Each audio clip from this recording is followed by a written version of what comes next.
हाँ देखो आप लाइव देखेंगे, पहले क्या देखेंगे, फर्स्ट ऑर्डर इक्वेशन का डेरिवेशन समझ में आ गई सभी की। क्या डेरिवेशन था एक बार मैं रिकॉल करा रहा हूँ आपको। ये अपने पास कोई रिएक्टेंट था वो प्रोडक्ट में कन्वर्ट हो रहा था, तो T = 0 टाइम पर यहाँ पर इसके स्मॉल a मोल या कंसंट्रेशन थी, ये 0 था। आफ्टर सम टाइम इसमें से x मोल कंज्यूम हो गए, ये x बन गया। और at the completion of reaction ये 0 हो गया और ये a बन गया। तो rate of reaction at T time पे रेट ऑफ रिएक्शन क्या लिखी जाएगी, टी टाइम पे कंसंट्रेशन ऑफ रिएक्टेंट इसकी पावर 1, क्योंकि फर्स्ट ऑर्डर रिएक्शन है। तो रेट ऑफ रिएक्शन क्या होता है, dx/dt proportionality constant first order है तो k1 आएगा और a-x।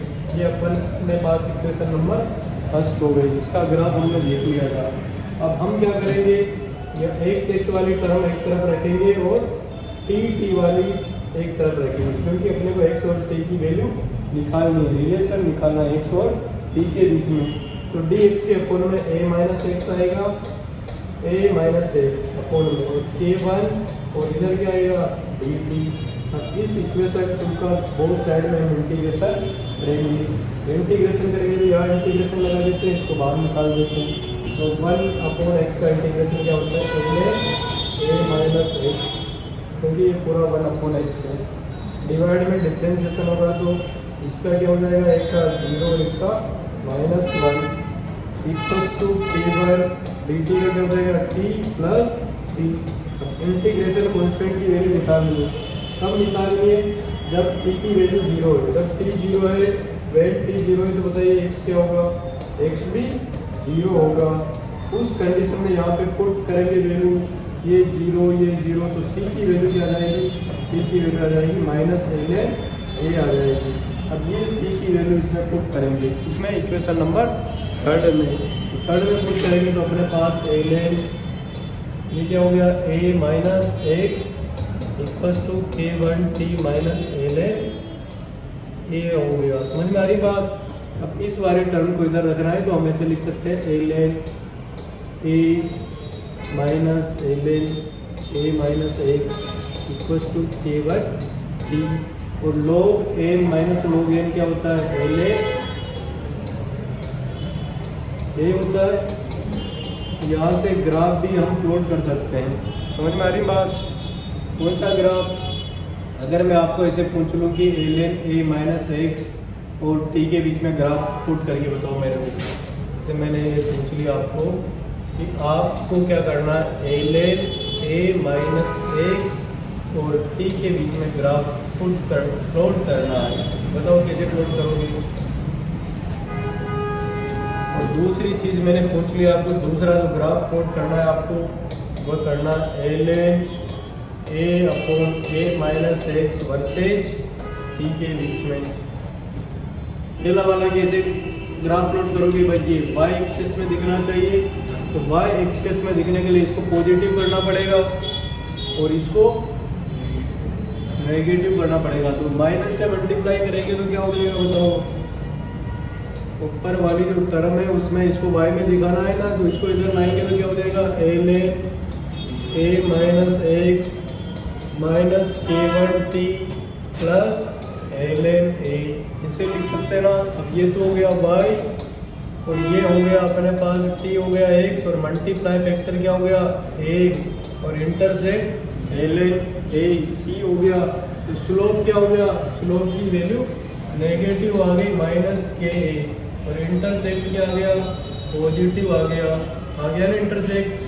स्लोप नेगेटिव हो गए, इंटरसेक्ट पॉजिटिव हो गया। तो ग्राफ कैसे प्लॉट होगा बताओ, हाँ नीचे क्यों जाएगा, इंटरसेक्ट पॉजिटिव है तो हाँ ऊपर से चालू होगा नीचे जाएगा, ऐसे ग्राफ बनेगा। समझ में आ रही बात।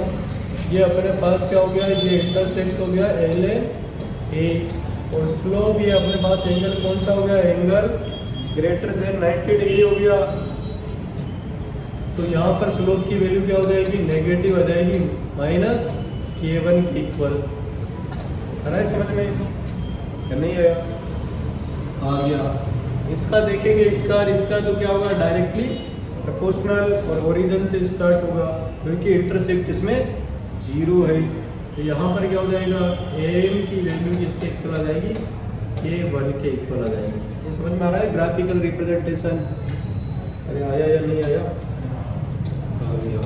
तो एक तो अपने पास ये इक्वेशन से हमने ये ग्राफ बनाया है, इक्वेशन नंबर 4 से, और एक हमने ये लिखा है, ये 5th से बनाया है। अब इसको हम ln को log में कन्वर्ट करने के लिए क्या करते हैं, 2.303 से मल्टीप्लाई करते हैं। हम ऐसे भी लिख सकते हैं 2.303 log a divide by a minus 1 equals to k1 into T. यहाँ से k1 की वैल्यू क्या आ जाएगी, k1 इक्वल्स टू आ जाएगा 2.303 divide bye T log a divide by a minus x। ये इंटीग्रेटेड रेट एक्सप्रेशन आ गया। अब ये समझ में। अब यहाँ से भी ग्राफ पूछा जा सकता है, log का ग्राफ भी पूछा जा सकता है। कौन सा ग्राफ, log का ग्राफ बताइए। तो ग्राफ बता सकते हो आप, इसको ऐसे भी लिख सकते हैं, NCERT ने इसको ऐसे लिख रखा है, डिवाइड बाय टी log, ये तो हो गई concentration of reactant eight 0 time. कौन सा टाइम, 0 टाइम। और ये हो गई concentration of reactant at T time. ऐसे भी लिख सकते हैं, एक ही बात है। अब जैसे आपको log का पूछ ले graph, log a upon a minus x versus T में पूछ ले तो जो ये अपने पास स्लोप होगी वो k1 अपॉन 2.303 आ जाएगी। समझ में आ रही बात? तो यहाँ तक आपके समझ में आ गया, ये सब लिख लिया आपने। उसके बाद आप ये ग्राफिकल रिप्रेजेंटेशन लिखो, हेडिंग डालो। हेडिंग में से लिखो ग्राफिकल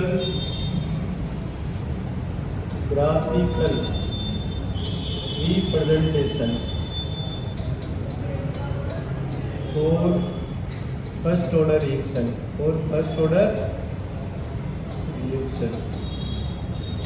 इसके बारे में तो आपने लिख लिया ना, ये इंटीग्रेटेड रेट एक्सप्रेशन है फर्स्ट ऑर्डर का, इसे लिख लो। It is the integrated rate expression for first order reaction.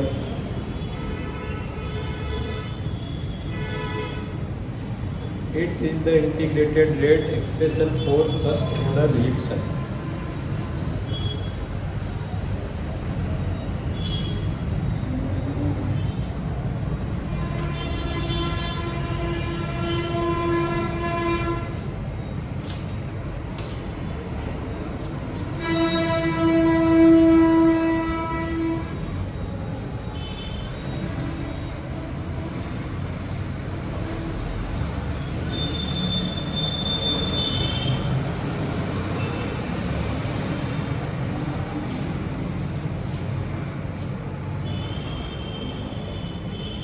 Graphical representation heading डाल लो, जिसमें पहला ग्राफ हम प्लॉट करने वाले हैं। किसके बीच में, ये जो पहला ग्राफ बनाना है, ग्राफ नंबर फर्स्ट।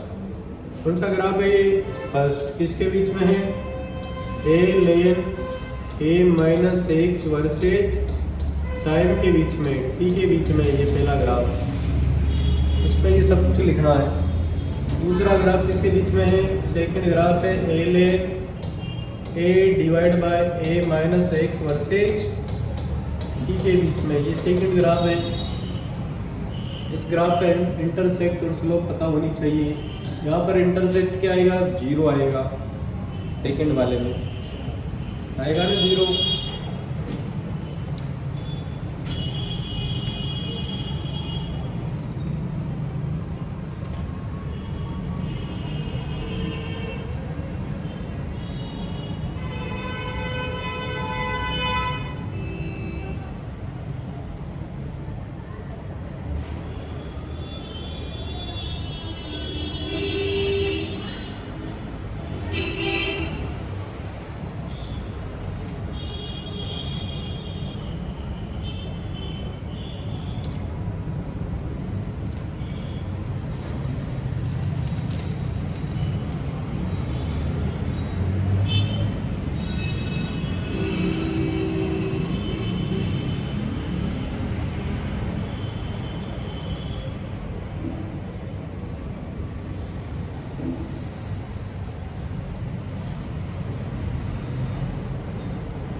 हो गया ग्राफ।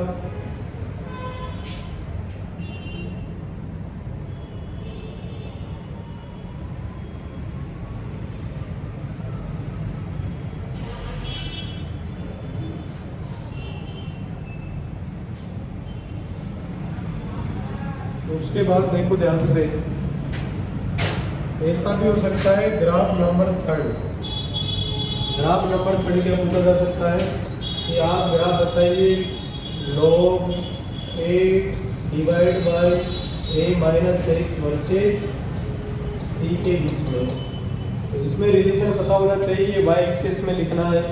तो क्या रिलेशन है बताओ इसमें?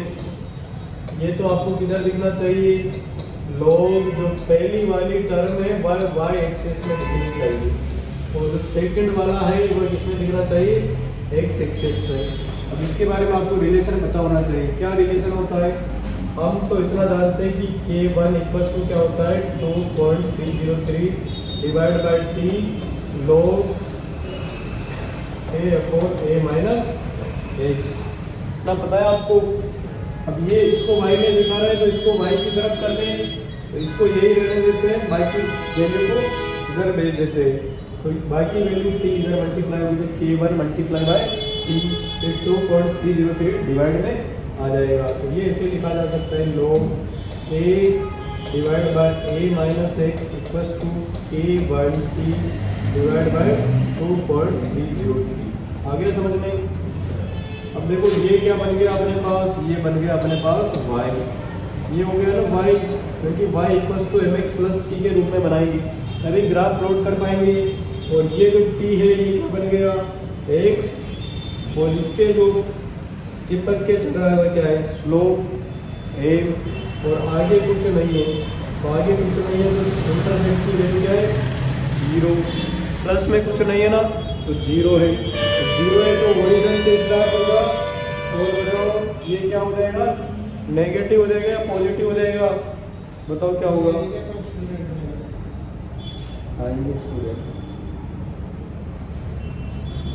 तो यहाँ पर क्या हो जाएगा बताओ? यहाँ पर हम देखेंगे तो स्लोप पॉजिटिव आएगा, आएगा ना पॉजिटिव आएगा तो कौन सा एंगल बनेगा, एक्यूट एंगल बनेगा।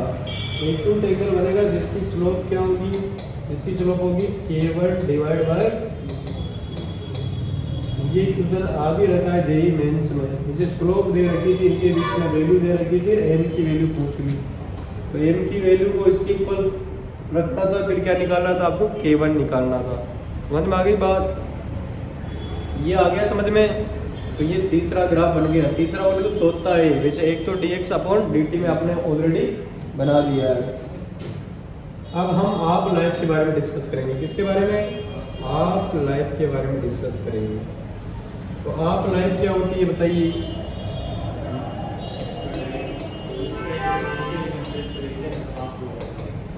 आप life for first order reaction, first order reaction, first order का जो आप लाइफ है उसका डेरिवेशन देखने जा रहे हैं।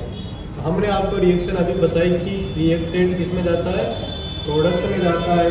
तो t इक्वल्स टू 0 टाइम की बात करते हैं, इनिशियल टाइम की। तो रिएक्टेंट के मोल स्मॉल है तो product 0।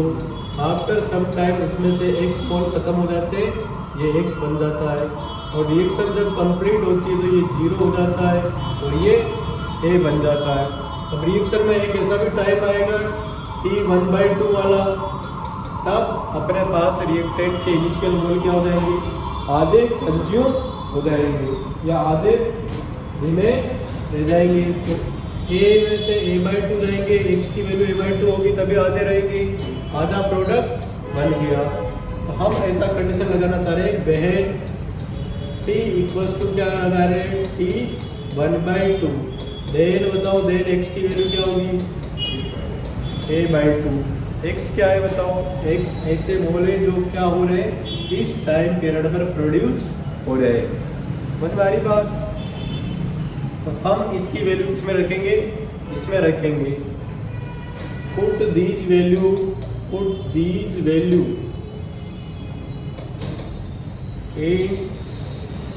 into the integrated rate expression for first order reaction, rate expression for first order reaction. First order reaction का रेट एक्सप्रेशन क्या है, ये लिखा हुआ है ना ये। तो इसकी जगह ये वैल्यू डालेंगे तो हम टी को इधर भेज सकते हैं, K1 को नीचे लिख सकते हैं। यहाँ पर हम ऐसे लिख सकते हैं T equals to 2.303 divide by K1 log A upon A minus x. आगे बात समझ में। अब देखो T की जगह हम क्या डालेंगे, T 1/2 2.303 ऐसे कैसे रहेगा, K1 भी सेम रहेगा, log A पर कोई इफेक्ट पड़ेगा क्या, नहीं पड़ेगा, बस x पे इफेक्ट पड़ेगा। x क्या हो जाएगा, A/2 हो जाएगा। तो अब इसको देखेंगे तो क्या हो जाएगा, T of equals to 2.303 divide by K1 और log ऊपर हो जाएगा A और नीचे हो जाएगा A/2। A/2 में तो क्या हो जाएगा, 2 ऊपर चला जाएगा, ऐसे ये कैंसिल हो जाएगा। तो यहाँ से T आपकी वैल्यू क्या आ जाएगी बताइए, दोनों T आप क्या आ जाएगा, यहाँ से T आप अपने पास आ जाएगा 2.303 डिवाइड बाय A1 log, बताओ log क्या होगा, A से तो A कैंसिल हो गया और ये 2 ऊपर चल गया, तो 2A तो बचा, 2 ऊपर गया तो A से कैंसिल हो गया। तो log 2 की वैल्यू कितनी बताइए, log 2 इक्वल्स टू होता है 0.3010। ये वैल्यू इसमें पुट करेंगे तो T of equals to 2.303 equals to K1 multiply by 0.3010। इसको इससे मल्टीप्लाई करेंगे तो T ऑफ क्या हो जाएगा, 0.693 अपॉन K1 हो जाएगा। ये फर्स्ट ऑर्डर रिएक्शन का आप लाइन पे जो इनिशियल कंसंट्रेशन पे डिपेंड नहीं कर रहा। It means the half life of first order reaction does not depend लिख लो on the initial concentration of reactant। तो मतलब हाफ लाइफ का मतलब है आधा रिएक्टेंट रह जाएगा, कब रह जाएगा, वो K1 पे डिपेंड करेगा और किसी पे डिपेंड नहीं करेगा। मतलब ये ऐसी बात है कि जैसे कोई रिएक्शन चल रही है, उसका आधा रिएक्टेंट कब रह जाएगा, हाँ हाफ लाइफ में जब एक्सीडेंट होने वाली घटना। एक्सीडेंट का मतलब जानते हो, जैसे आदमी क्या है, आदमी का जैसे एज मान के चलते कितनी है, पूरी एज 100, तो हाफ लाइफ क्या होगी आदमी की 50। अब कल ही मान लो कि एक्सीडेंट हो जाता है आदमी का, किसी भी आदमी का, से हमारा हो जाता है, तो हमारी अभी एज है 30, तो हाफ लाइफ क्या हो जाएगी 15 हो जाएगी। तो यहाँ पर एक्सीडेंटल वाली घटना है कि फिक्स है कि इसका हाफ लाइफ इतना होगा। समझ में आ गई बात। कंसंट्रेशन पे डिपेंड नहीं करेगा, आदमी कैसा भी हो, बोले मोटा ताजा दुबला पतला, एक्सीडेंट होना तय है, लिखा हुआ है विधि विधान में लिखा हुआ है ऐसा। तो यहाँ पर देखो हाफ लाइफ का ग्राफ प्लॉट करेंगे तो क्या आ जाएगा graph, half life initial concentration पे डिपेंड करेगा या नहीं करेगा, करेगा कि इनिशियल कंसंट्रेशन पे नहीं करेगा, तो स्ट्रेट लाइन आएगी, कैसी आएगी, स्ट्रेट लाइन, जबकि उसमें डिपेंड कर रहा था, जीरो ऑर्डर में डिपेंड कर रहा था ना। बस ये आप ग्राफ भी प्लॉट कर लीजिए।